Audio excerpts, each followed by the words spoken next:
महबूब इलाही हज़रत ख्वाजा निज़ामुद्दीन औलिया रहमतुल्लाह अलैह की खानकाह में जब ज़ायरीन आते, अक़ीदतमंद आते तो अपनी अपनी बिसात के मुताबिक कुछ न कुछ लेकर के हाजिर होते। एक मरतबा चंद लोग जब हज़रत महबूब इलाही ख्वाजा निज़ामुद्दीन औलिया रहमतुल्लाह अलैह की बारगाह में हाज़िरी के इरादे से आए तो उन्हीं लोगों में एक मौलवी साहब भी थे। उन्हें रास्ते में ख्याल आया कि जी तमाम लोगों के पास में कोई ना कोई तोहफ़ा है लेकिन मेरा हाथ खाली है। तो उन्होंने रास्ते में कुछ मिट्टी उठा ली, कुछ धूल उठा ली और उस मिट्टी को उठा करके उन्होंने एक कागज़ में पुड़िया बना करके रख लिया और उन्होंने ये सोचा कि जब तमाम लोग तोहफ़े हज़रत महबूब इलाही को पेश करेंगे उसके बाद खादिम तमाम तोहफ़ों को उठाकर एक साथ में ले जाएंगे तो पता नहीं चलेगा कि कौन क्या लेकर के आया है। तो हज़रत महबूब इलाही ख्वाजा निज़ामुद्दीन औलिया रहमतुल्लाह अलैह की खानकाह में जब ये तमाम लोग हाजिर हुए, तमाम लोगों ने अपने अपने तोहफ़े रखे और उन्हीं तोहफ़ों में मौलवी साहब ने अपनी वो पुड़िया भी रख दी जिसमें धूल थी। तो वो खादिम साहब ने जब हज़रत महबूब इलाही के सामने से वो तमाम तोहफ़े उठाए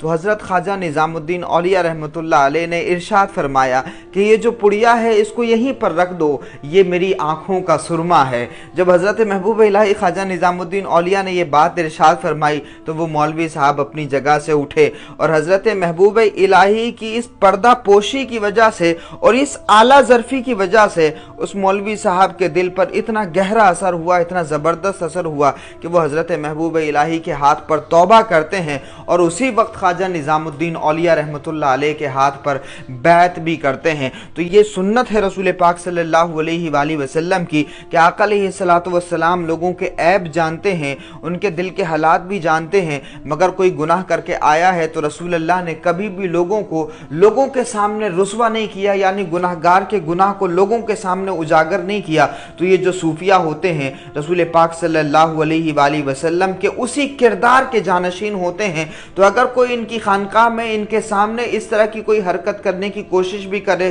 तो ये जान भी लेते हैं और जानने के बावजूद भी उसका गुनाह, उसका जुर्म लोगों के सामने जाहिर नहीं करते। फिर उसका नतीजा ये होता है कि बड़े बड़े मुजरिम फिर अपने गुनाह से तौबा करते हुए नजर आते हैं। हम भी इसी अमल को अपनाएं, हम भी इन्हीं तरह के रवैयों को अपनाएं, हम भी पर्दा पोशी करें, लोगों के ऐबों को छुपाएं, क्योंकि दुनिया में जो बंदा दूसरों के ऐबों को छुपाता है अल्लाह रब्बुल इज़्ज़त दुनिया और आखिरत में उसके ऐबों को छुपाता है। तो सरकार महबूब इलाही हों या हज़रत ख्वाजा कुतुबुद्दीन बख्तियार काकी हों या गरीब नवाज़ रहमतुल्लाह अलैह हों या मखदूम सिमना सुल्तान सैयद अशरफ जहांगीर सिमनानी रहमतुल्लाह अलैह हों, सूफिया की ज़िंदगी में हमें यही तर्ज़ अमल देखने को मिलता है। इसीलिए बंदगान खुदा इनसे बेइंतहा प्यार करते हैं।